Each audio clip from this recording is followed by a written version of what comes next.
lainnya ya setelah ku aing ditelaah koploknya ya mah aing mah sakapeung masuk bingung ningali ka Pak Dedi Mulyadi. Nah digawe tengan sorangan ditinggali ku aing teh goblok.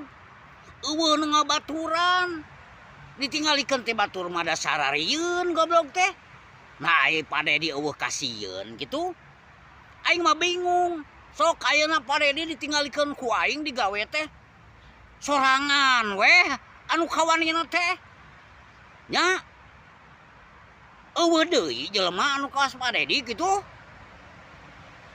Heran aing mah rajon loba anu ngagorengkeun, rajon loba anu ngusrukeun. Aduh aing mah sakapeung masuk bingung koplok aing mah cik atuh barantuan nu balalener nya Pak Dedi teh barantuan ulah dihujat wae goblok atuh sia teh eta digawe sorangan masih untung Pak Dedi kuat eta. Aduh da lamun aing mah jigana teh geus kokosehan aing mah loba ngahujat jigana aing mah bisa kandung diri jigana teh aing mah.